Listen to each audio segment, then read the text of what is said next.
Like, I mean, once it started opening at 7 in the morning, what are you going to do? Because it's 4 a.m. And if you have to wait 2 hours until 6 a.m. to get your sunrise sampler, okay, that's doable. Just But waiting outside the door of Cracker Barrel with just eyes gleaming inside. Like, Brandon, that extra hour you have to wait, it changes the game. What are you going to do? I don't know. I don't know what the science of it is, but for some reason our spirits are just quashed. Like, no, let's just go to bed.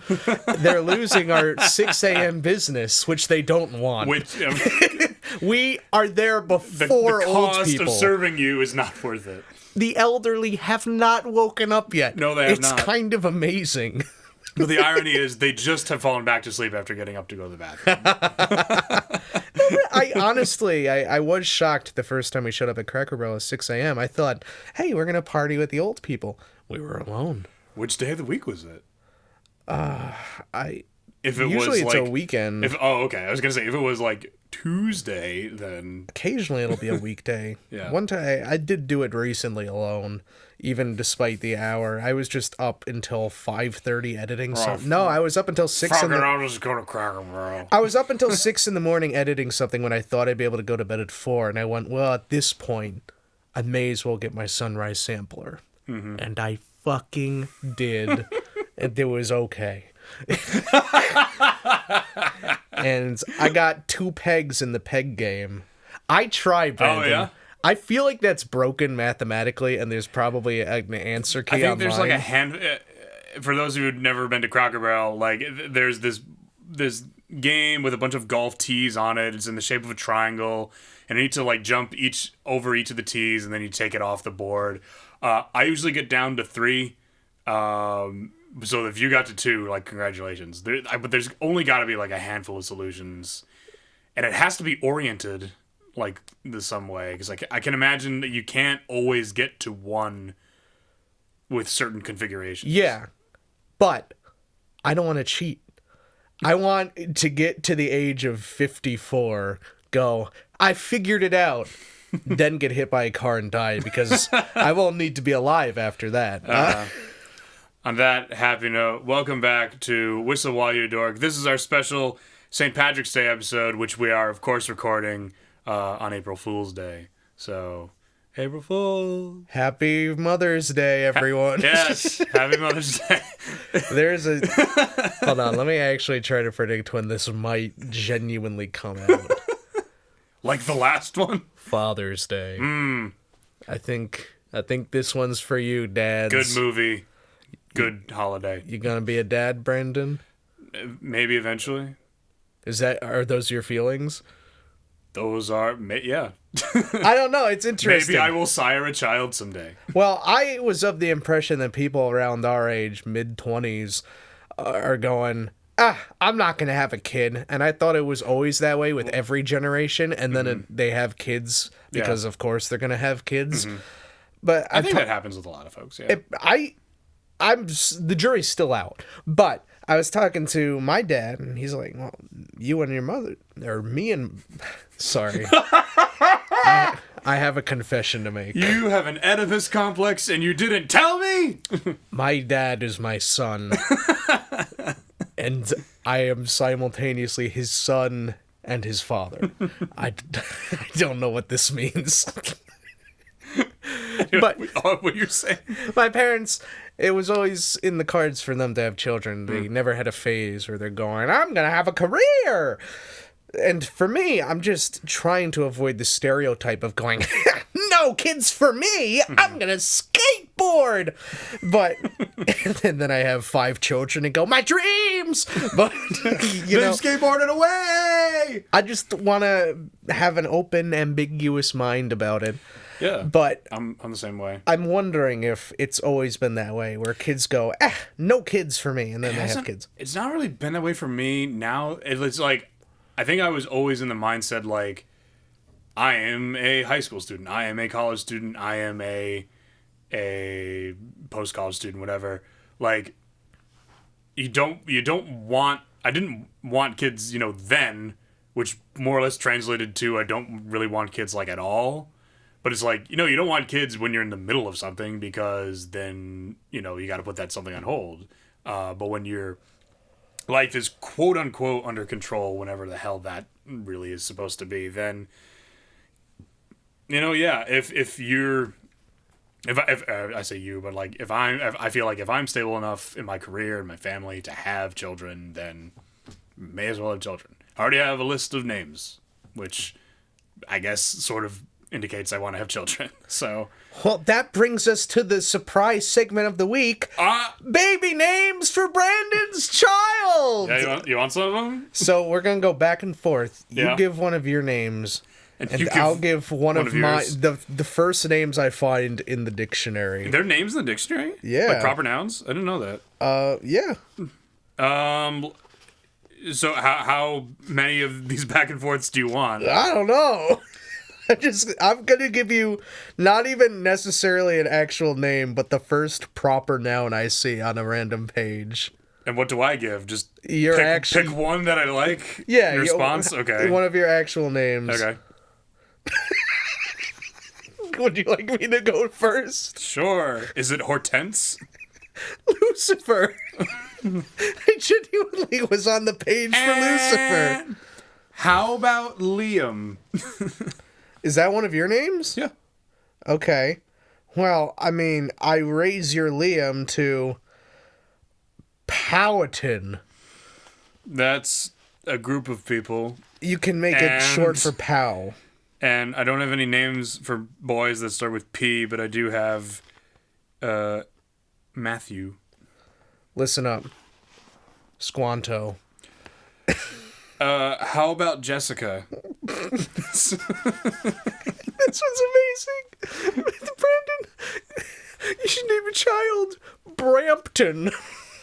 Come on, it kind of sounds like Brandon, but much worse.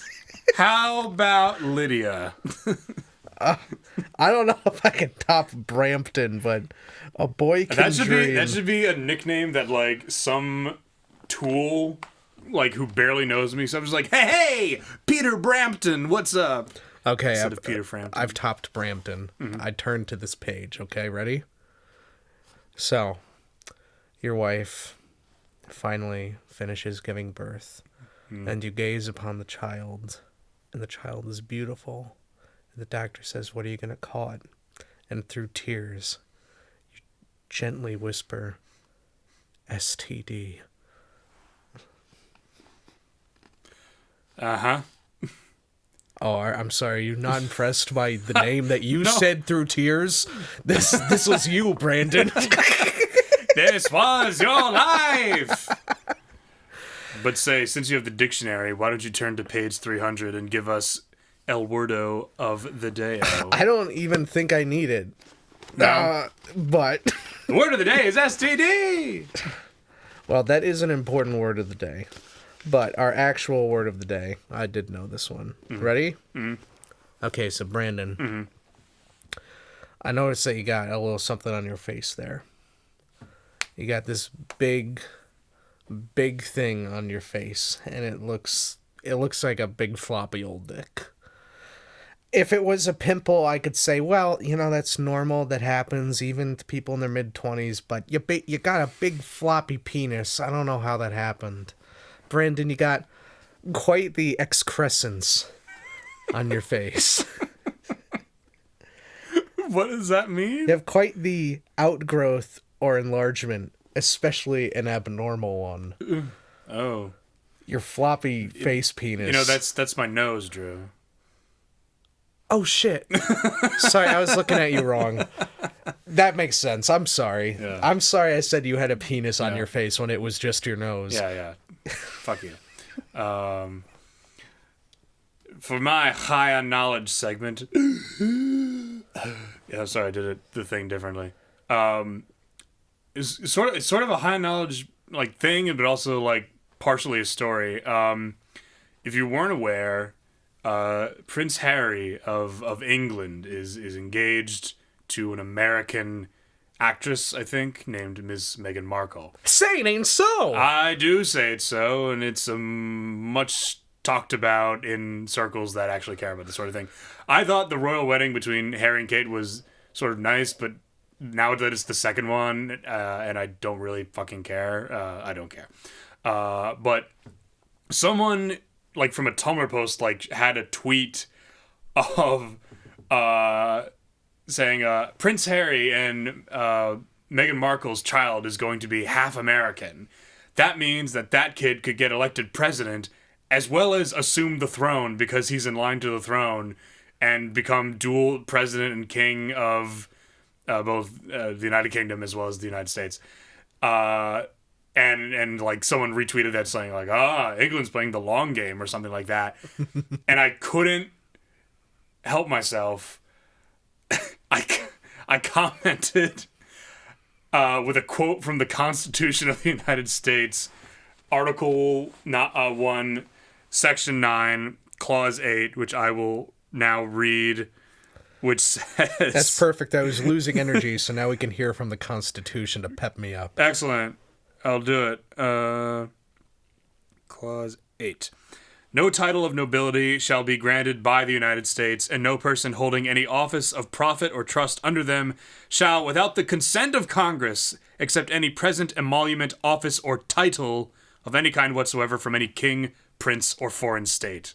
So, if that kid, son of the prince and Miss Meghan Markle, is lucky enough or unlucky enough to become president of these United States, unless Congress gives him the okay, saying like, go and be king, young Williker's son, then he's not going to be king. Well, Brandon, listen, what has England ever done to America? Think about it. Is there anything you can point to where America would have any reason to be upset at England? Yes, in 1812, they burned Washington to the ground, thereby destroying the original Declaration of Independence and Constitution. Cite your sources. History. Fake news.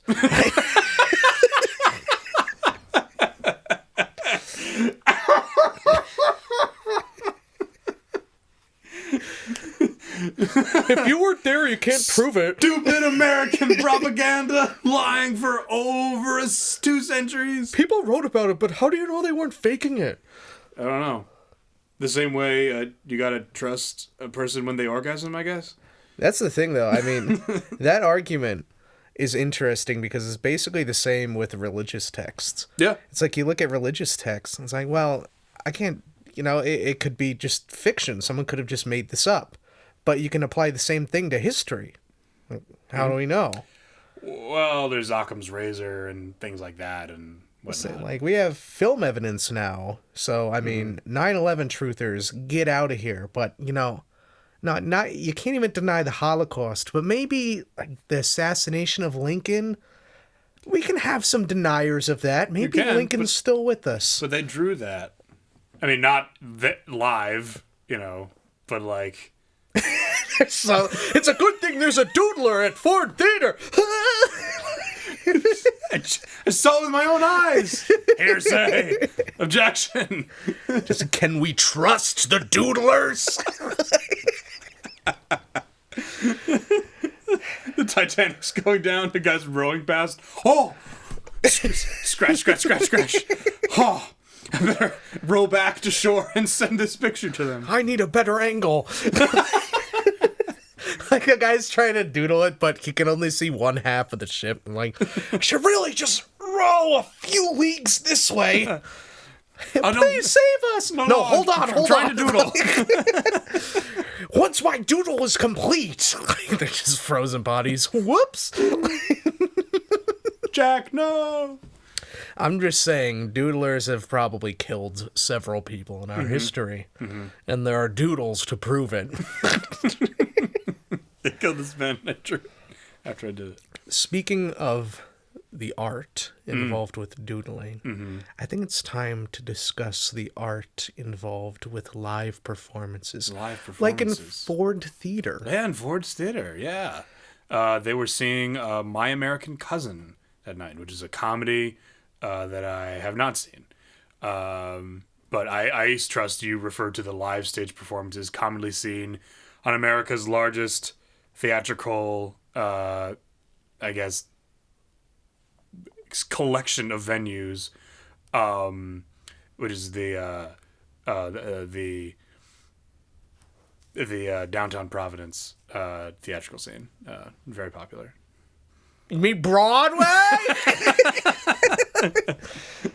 I tried to think of like a more podunk place than Providence, but I could not do it. Yes. It's yes, interesting. Broadway, they say. They have shows on Broadway, but their theaters are small as fuck. And Yes. honestly, their stages are also small as fuck. So it's like, these are the places to see shows, but I'd almost rather just have a show travel to a theater where your ass fits and the stage is enormous, and I go, wow, all this space, we could just make a better show now. But like, what if all that space is like not needed? You know. I mean, that's true. I mean, audience there's some size is another thing. You know, you want more seats, then price is going to go down. But... Just bring in the curtains if you don't need all that space. I don't know. Like, just make the stage teenier. But I mean, if you got a bigger canvas, sometimes you can get some even better results. Well, I think a lot of what goes. So there's several problems we could talk about Broadway. We could talk about. I can think of like two things right off the bat if you want to add anything else. Like, one, I'd say the dearth of original like works for the stage. Like, we're seeing a lot of adaptations either from other dramatic works or movies or television or sometimes books. Like within the past, year, or no, not year, like 3 or 4 Broadway seasons, I'd say you'd be hard pressed to find a work that isn't adapted. Now you can make the same argument for film too. I mean, just look at the way Hollywood is today. Like, everything's a remake or some sort of adaptation from either comics or video games. I'm looking at you, Rampage. So that's one problem. The other aspect is these tickets, because the venues are so small and because Broadway is, I suppose, like a market unto itself. Like, you are gonna go to Broadway to see good theater, and this is the only place you can get it. Therefore, we can charge basically what we want in order to pay for this stuff. So, Malarkey! Yes. Yeah, that bothers me. It bothers me. What bothers you more, though? Like, which one? The high prices or the adaptations? The high prices, because listen, if I can get a $50 ticket to see SpongeBob on Broadway right in the good orchestra seats, sign me up. Like, when have they ever adapted an animated television show to Broadway? Name me one example. Spider-Man: Turn Off the Dark? Not really. Technically an not a animated television show. Interesting, though. No.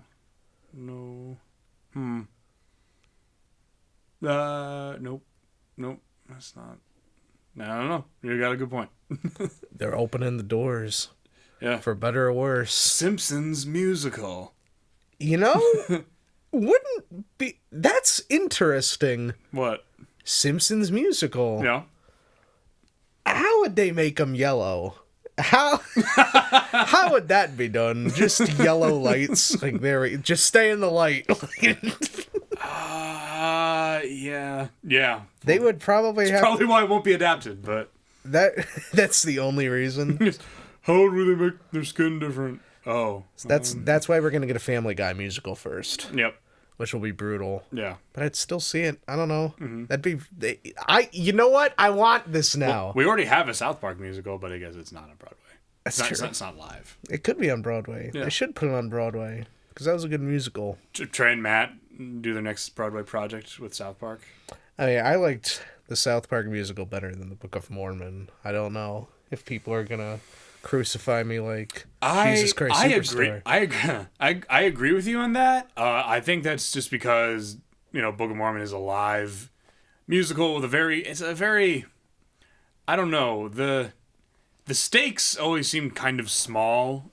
And it was also a very small environment, but South Park is animated. You can they got so many wacky things going on. There's a plot with war with Canada and Satan and all that. And there's a lot to hold your attention. Yes, exactly. So it works well. Well, then, you know, holding your attention, getting audiences in there, like, if Broadway is going to change, then I guess in your opinion, it should start with lowering prices before, like, changing the subject matter? Honestly, this is under the assumption that I'm rooting for Broadway to make it. Yeah. And I'm not. It's kind of like rooting for New York's Hollywood. Yeah. I believe in distribution. Mm-hmm. I think that's important. The problem with Broadway, it's right in one fucking spot. With these traveling shows, they can bring it all over the place. I would rather there be a couple traveling troupes and you can get it all over America than having to force people to sit in some shitty theater and watch a small fucking stage. I want Broadway to goddamn die. Wow. Has that been your experience, like, each time? Like, the seats are always small. Okay. I don't hate it, but it does bother me. Like, these theaters are so fucking old. Like, people have gone through evolution. I don't mind. I mean, the theaters are only so old because Manhattan is only so big, and historically, all these theaters were like vaudeville theaters, like tiny venues to see tiny things. I know it's not the theater's fault, but it doesn't work today. You offended the theater. I don't give a shit. But if Broadway had to stay around, what would I do to fix it? Mm-hmm. One, you're the president of Broadway.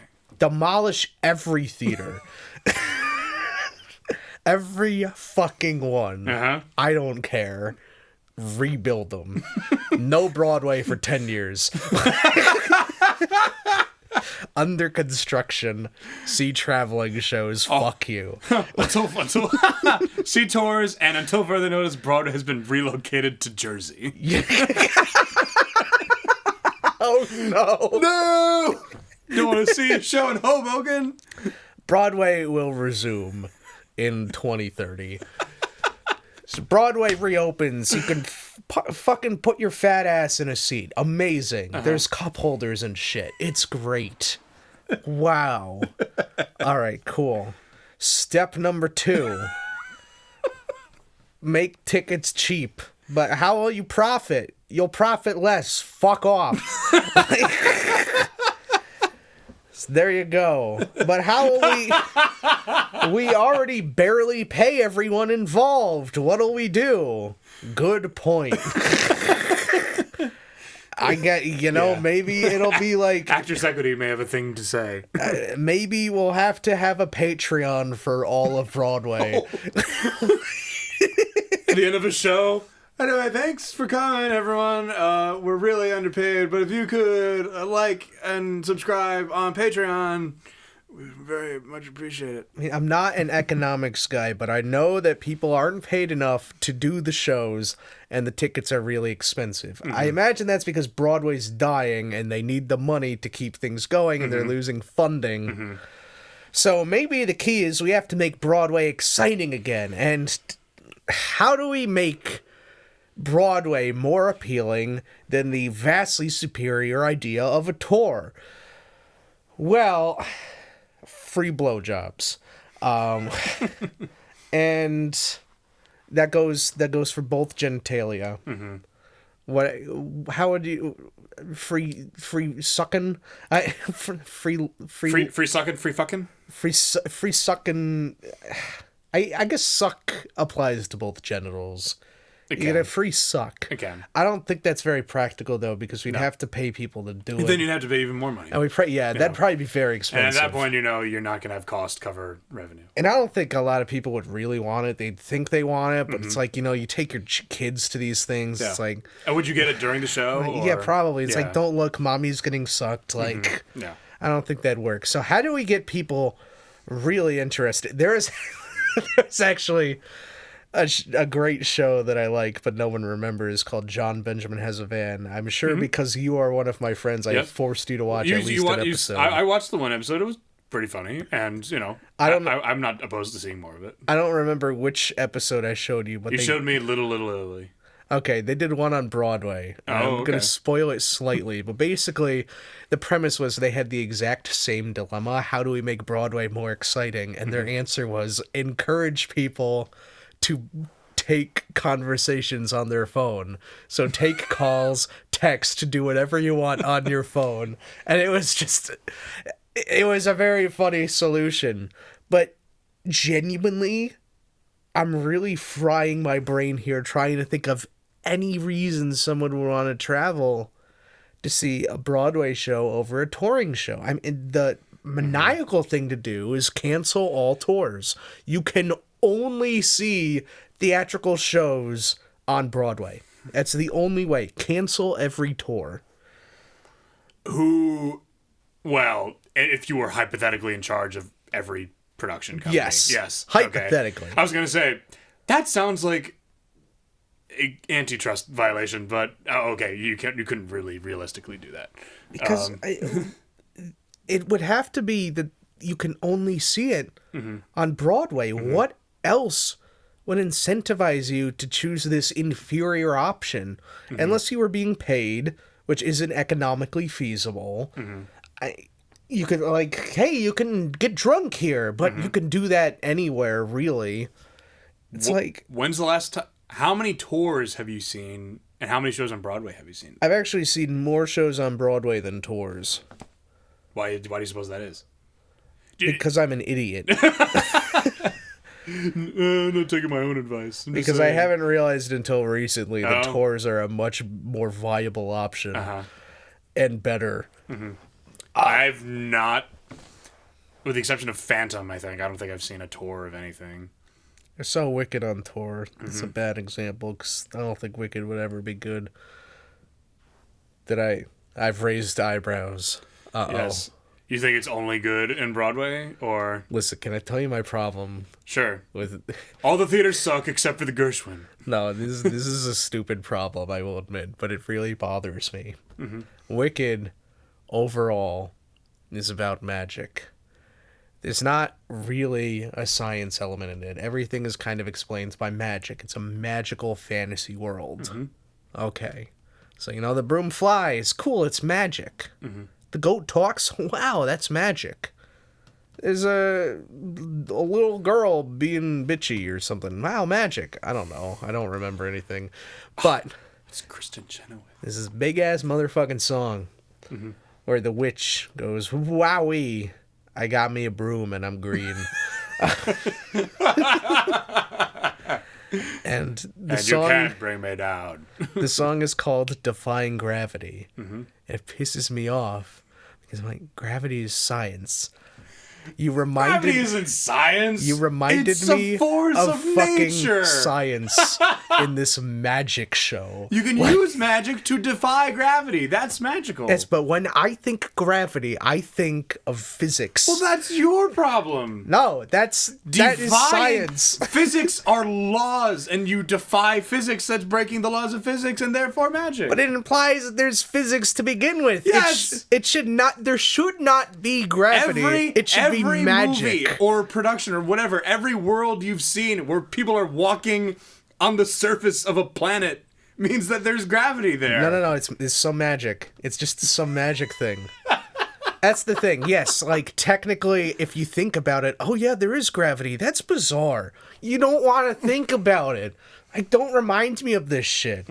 I don't want to see the witch go, I'm melting because of these chemicals. No, what? Water's not gonna melt a human. Stop. I don't know. It just takes me out of it. And that's the big fucking number that ends Act 1. Yeah! And I'm just stop saying gravity! It's in gravity, stop! If they just replaced it with now I'm defying the air. I'd be okay, I'm okay with that. I'm defying the air. Or I'm defying being on the ground. Like, that's true. But I'm just so angry they said Gravity. So, okay. We got rebuild the theaters, more tours, and say Gravity less.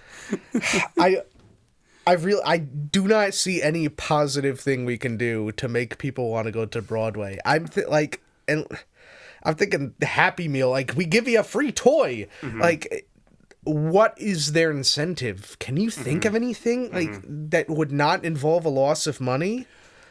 Like, I mean, you can maybe sucker people into, like, here's some collectible memorabilia that's cheap to produce, so you're ultimately not losing money. But I don't know how many people would be suckered into that. I think, they gotta invest more in more original stories and I understand a fair amount of the money coming in is on reliable IP that's like, hey, this was a hit, or, well, this wasn't that big of a hit, but we can probably do something creative with it to make it more appealing. Like, and that's what they did with The Great Comet. Like, you adapted a very small part of War and Peace into a musical, and it was a really damn good musical. So I say either, like, focus on that, or if you must adapt, do it with the most cutting edge, top of the line special effects that you can imagine. Like, people went to Spider-Man, yes, I guess because it was Spider-Man, but also, hey, there's some special effects in this show that may cause death. I want to potentially see that happen. Like, yeah. Like that kind of appeal. Like that, as stupid as Spider-Man was, like, I see the appeal in that on the whole. Yeah, I mean, watching people die. Yeah, that's a great promise to make. They call it a snuff musical. It's the Logan Paul way. It's Paul way. Oh, ooh, ew, ah! I just got invaded by, like, a dark force, like, for that just such even is putting Paul. for putting those fucking words together. Because here's the thing for me. A lot of people I talk to, and by a lot I mean 2 people said this to me within the span of a month, don't like to listen to soundtracks for shows until they see the show. But then I go, well, how long is it going to be until you see the show? And they go, well, I don't know. For me, sometimes I don't give a shit. But if I give a shit, I know I'm going to have to wait a while, more often than not. So I listen to the soundtrack. I had listened to the soundtrack to the Book of Mormon. I really enjoyed it at the time. Today, I mostly enjoy it. I think that as a soundtrack, it's really good. And I always wanted to see it on Broadway because of that. And then I went with, I don't know, some fucking idiot. Who? Oh, right, you. He ruined my joke, but yes, he did. I was going to be like Billy Schneiderman. Yeah, that guy. I went with Brandan, Yeah. and that was cool, and we had pretty good seats. But they weren't wide enough, and they didn't have cup holders. I mean, that's very true. Ladies and gentlemen, these were third flipping row seats in the theater where they have the Book of Mormon, and I'm not going to lie, it was probably the best Broadway experience I've had, except for the time I went to Wicked and I met Kelly Clarkson. But apart from that, like, I had a really fantastic time. And here's some advice. They do start promptly. Yeah. So don't show up late, or you'll miss the opening number. We knew it. Here's the thing. I don't feel like I missed much at all, because when I saw it, the Book of Mormon is a show where visually, usually there's not much to look at. In terms of things that I went, oh, I had to be there to see it, there were very few moments. The most notable moment I can think of is in the song Turn It Off. There's a good visual joke where the lights go off during some of the tap number. And I went, that's really funny, actually. You can't even see them dancing. Yeah, that's good. I forgot about that. That doesn't translate at all in audio, obviously. But there was really not much of that. And, it was kind of boring to look at. I mean, Mormons, if you've seen one poster, you know what every Mormon there looks like. And I think you're right. I feel that it's an audio and visual medium, especially audio, because it's a musical. And I feel that you don't have to make things visual. You don't have to. Just like in movies, people say it's a visual medium. Like, well, yes, but it's also an audio medium. And you don't have to do things visually. You have the option to, but it is equally an audio medium. But at the same time, with movies, you don't usually just listen to them, and then you have the option of listening and hearing them. They usually go together. Where with something like a musical, songs stand on their own and also tell most of the story. So I feel for a lot of situations, I can just hear it, and that's a very fulfilling, complete experience. And then if I want to pay a bunch of money to go see it, I want a lot more out of it. I want something to be added to that. And the Book of Mormon, I won't say unfortunately, but it really barely added anything for me. And I was thinking, I mean, I would have been happy just hearing the soundtrack, and it would have been much less expensive. Yeah. So, unfortunately, I think you're right. To incentivize people to go, you really do need some dazzling shit Yeah. that you have to be there to see. Like people dying. Yes, like people potentially dying. Move Broadway to the suicide forest. In Japan. Just Broadway shows on a bridge. Like, SpongeBob the musical as like Squidward singing his solo, and like a fucking family drives. Have you listened to the SpongeBob soundtrack? Brandon, I'm starting to get really into the SpongeBob musical. I genuinely actually want to see it. Ironically, right? No, not Fuck even ironically yeah! anymore. I'm actually... Listen, You saw it! You saw the number I shared with you. It started off as, this is the dumbest shit, and I love it, and I wanted to see it ironically. But the songs really started to grow on me. Like, I will defend this. I think if you listen to the soundtrack maybe a second time, you'll go, you know what? There's something here. Like, the songs are not bad if you just separate it from the context. I cannot speak for the story, but I'm just saying SpongeBob the musical is so much better than Wicked. You listened to the soundtrack.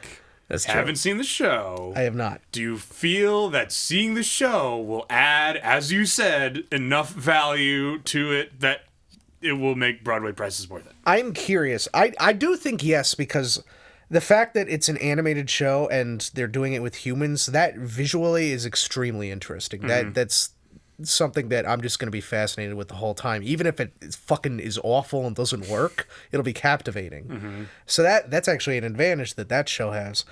But also, I feel from listening to the soundtrack, like there is a lot of plot that I am missing that will be told. Okay. Where in the Book of Mormon... More dialogue heavy, versus, yeah. You mostly felt that you were getting everything that happened, which is not a bad thing. In a way, that's great storytelling if you can tell the whole story.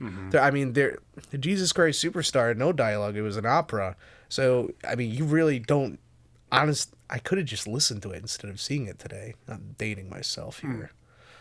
This is not really Father's Day, sorry. Son of God. So you watched the live thing?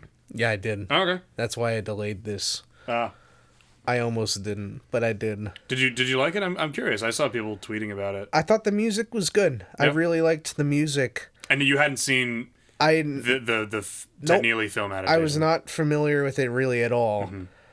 It was good. I thought the performances were good, but I don't feel I needed to see it. There was not much to look at other than, Mary Magdalene has a dress on. That's about it. There was one phenomenal piece of camera work, but it's not like you would see that on stage anyway. It was exclusively for this live performance. I could have just been listening to it. What was the transition? It would take a while to explain. Okay. But Yeah. it looked real nice, kids. I mean, I like the movie a lot from the 70s. Definitely worth seeing. They shot all of it on location in Israel. So there's that. Everyone looks really 70s-y. And Ted Neely, to me, even though he would look nothing like the historical Jesus, to me, is Jesus. And I would just love to meet him one day. Not Willem Dafoe. No. The Green Goblin is my Jesus. A freak like me. I think there's one other method that might reasonably be able to get people to Broadway. Mm-hmm. And this is based off of something I've never seen any other show do. There's a show called Title of Show. Mm-hmm. And I listened to the soundtrack, thought it was awesome. Sounds like one of those soundtracks where you really don't need to see anything there visually. Mm-hmm. Especially because the very minimalist production. There's probably no reason to ever actually see it visually. But here's how they tricked me. And I don't even think this was intentional, although it was for promotional reasons. They had a YouTube series that was actually really funny. And there are like 20 episodes of it where they were basically documenting their experience with getting this show onto Broadway. And that made me really grow attached to these people and like them and want to support them. So I feel if shows that are on Broadway can find a way through YouTube or any other means to really create some other content that can be consumed that make people want more and make people want to be there to see those specific people, I think that could really work. Because you have celebrities in shows, and that's one thing. But I think you got to take it a step further and make people want to see the whole cast. Preferably the crew as well. Everyone. Yeah. That is a hard thing to pull off, I'm sure, but there is hope for Drew D'Amelia, supreme leader of Broadway. That is a hopeful proposition. Yeah. I feel that. And, you know, I think that's a good idea. You need to try to connect people more, because I'm thinking, when's the last time I saw an ad for Broadway? And the real thing is, I haven't. I've seen ads for the tour, but never ads for, like, come see the new thing opening on Broadway.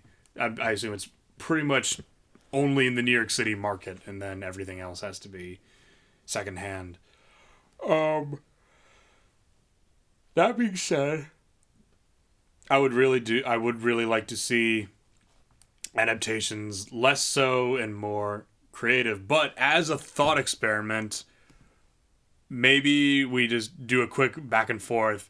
What book, movie, television program, etc. would you like to see adapted into a Broadway musical? I mean, I've already told you I'm into this idea of seeing SpongeBob. Yes. And other animated programs being adapted. Yes. I would really genuinely not mind a Simpsons musical. I feel like that could be really good, actually. Yeah. Well, and then it maybe just goes up through, like, what would the plot be? I don't know. I'd want the writers to make it. You want to do it, bring, like, Conan and everyone back? I trust the people that made the Simpsons movie. Just get them back to make the Simpsons musical. I'm sure they could pull it off. Because I really like the Simpsons movie. But I would like to see that. I just think just the idea of seeing animated things in live action, you know, is interesting. Like Rocky and Bullwinkle should be a musical. I'm sorry. Any Pixar movies? I think Inside Out can make an interesting musical. Disney might do that. They've yet to adapt any of them, but, you know. I mean, listen, think of how interesting that would be, because it's emotions. And then the way they cut back between the emotions and Riley is with different lighting effects. And the point of breaking out into song is to, like, show what's on the inside. And that's the emotions. That could be really interesting. Oh, I want that. Mm-hmm. I really want that now. Submit your treatment to Pixar. Yes, but I just did 2, so now it's your turn to do 2. True. Let's see. I'd like to see something more literary. I put the idea, probably having a good sense of what you'd want, but now I'm not so sure what I would want. I'd like to see a musical adaptation of, I guess, A Clockwork Orange, kind of in a sort of, yes, dark Sweeney Todd, Jekyll and Hyde style, but it's one of my favorite novellas and books and movies of all time, and I'd like to see what they pulled off. It'd be probably on the more experimental, probably Julie Taymor side of things, but again, that's what I want. That's what I want in my adaptation. I want something daring and different. It's weird because TV has ratings, movies have ratings. Broadway doesn't have ratings. Like no one was IDing. Well, it was like stopping kids from seeing Book of Mormon. Like, should they want to? 'Cause there's some adult themes in that. So I guess the same thing with Jekyll and Hyde and Sweeney Todd. Like, kids of all ages go to see those at the same time. So I'm wondering what would stop them. And I would also, I guess I can't really do revivals because that's cheating. I'd want to see, and I feel like a Broadway adaptation of La La Land just wouldn't work because it's too Hollywoody.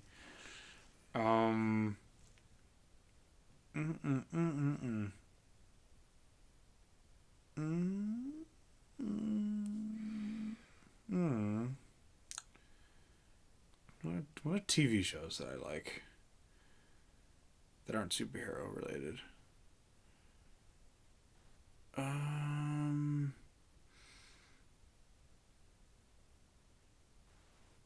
Some kind of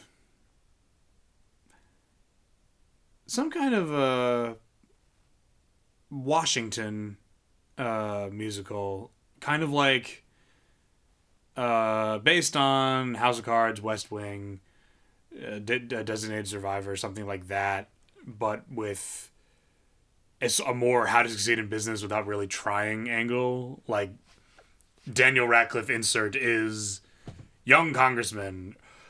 Mr. Smith Goes to Washington the musical, like something like that. But that can be interesting. Musical adaptation, yeah. That was a good movie. Yeah, exactly. Mr. Smith Goes to Washington the musical. Mr. President, you can't make this musical without the will of the Broadway going public.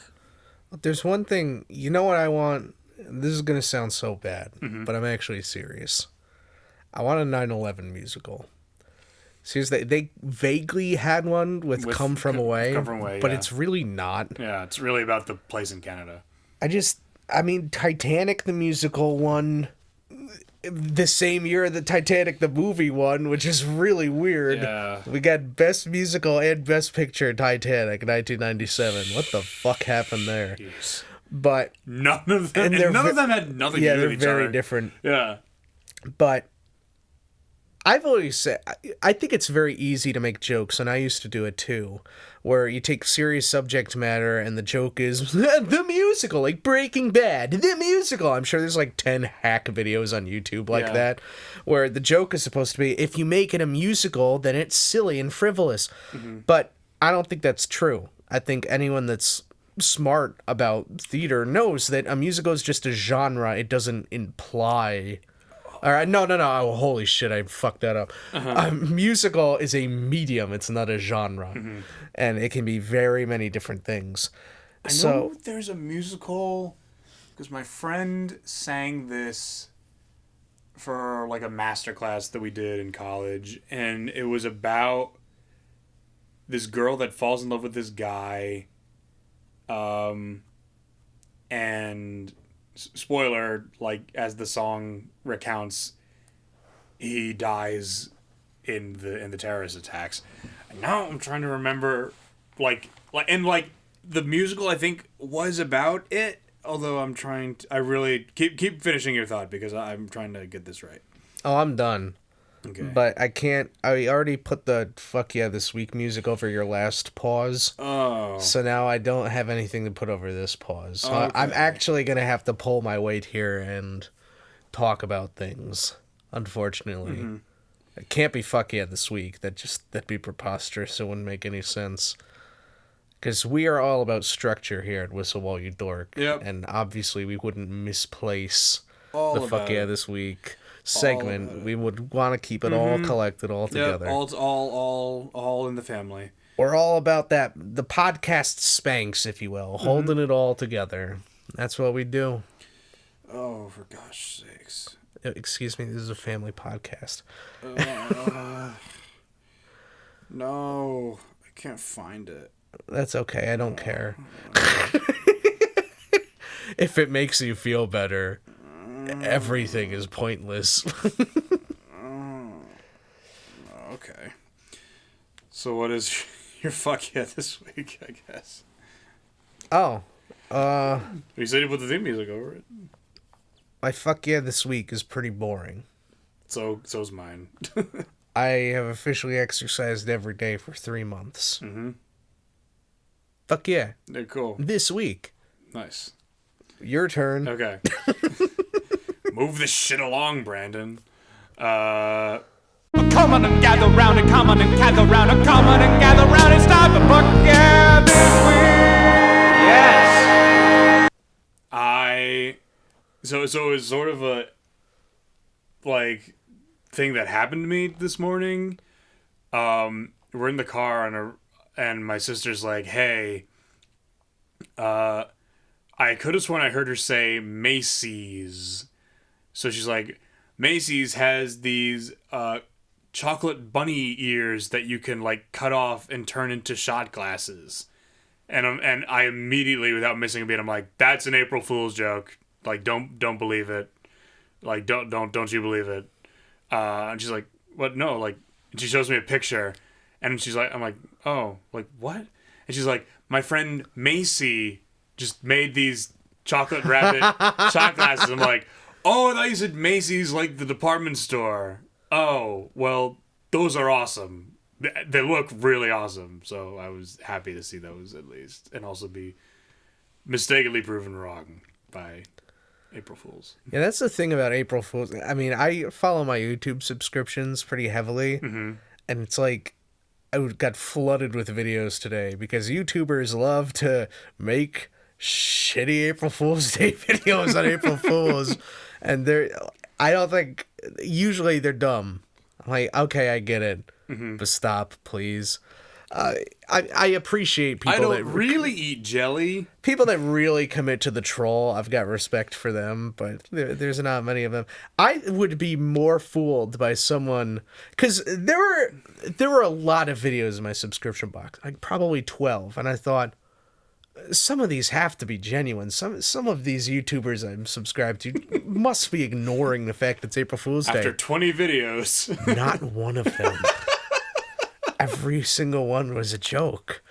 And I realized I would actually be more surprised and fooled if someone ignored the fact it was April Fool's Day. Because that's the thing, at this point, the true twist, the true prank you can pull on April Fool's Day is not pranking anyone. And that because here's the thing, I used to be an intense pranker, but I realized I didn't want to prank anymore, mostly because I didn't like being pranked. I find it kind of annoying, personally. Glass houses. Like, I can appreciate the artistry of it, but I don't enjoy it. Basically, it makes you a victim. Not a victim of anything serious, but, it's not fun to play that role. So I realized, well, I don't want to be a hypocrite, so I'm going to retire early. I retired while I was on top, Brandon, but now I realize that I've secretly never retired at all, because it was, in fact, my retirement that took me to the next level. By not pranking, I am truly at the apex of my pranking career. It's very meta, but without even knowing it, I'm the master pranker. And this is this is a serious question. Did Rick and Morty season 4 have a thing tonight, or? Not that I know Oh, of. okay, they had a post, and I was wondering like how genuine it was. Like, yes, we know it's April Fool's, guys, but seriously, Rick and Morty season 4 episode 1 tonight at 9 p.m. on Adult Swim. I'm like, huh? Have you looked it up since? No, I should have looked on TV Guide, but like it haven't. Someone get a phone. I need to know this. I'm really curious This is now. how we'll end it, is whether or not this is factual or true. And Morty season 4. There we go. Whose fault is the Rick and Morty season 4 delay? That's from yesterday, though. Unless they've been because from what I hear, season 4 may not even happen. But they could have been goofing us real hard and secretly. Who is to blame for the show being delayed? Blah blah blah. Are you looking at news? Yeah, I'm looking at news. All right, if it's not at the top, it didn't happen. No, I guess not. Oh Nope. well. So that was the true prank. I guess it was a prank after all. Is that it wasn't happening. They're good. Adult Swim is good. I mean, all the news stories say no, it hasn't been canceled, but they're also saying yes, it has been delayed. So It's that's fine. I don't know what's gonna happen.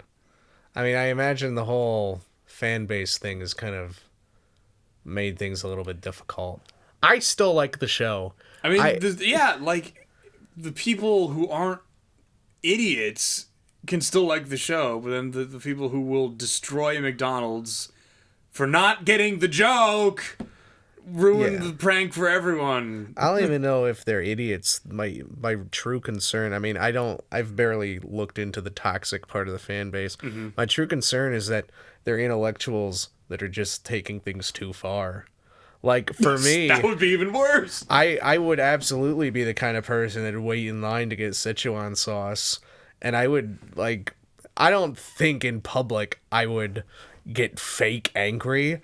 But I imagine there are intellectuals that, like, got ironically angry. And they weren't even actually angry, but they threw these fake tantrums for the bit. Yeah. And that's what I'm worried. Like, they might be smart, and that's the problem. I wonder how many genuine idiots there really are. But I also don't care. So I casually wonder, and then get back to my life.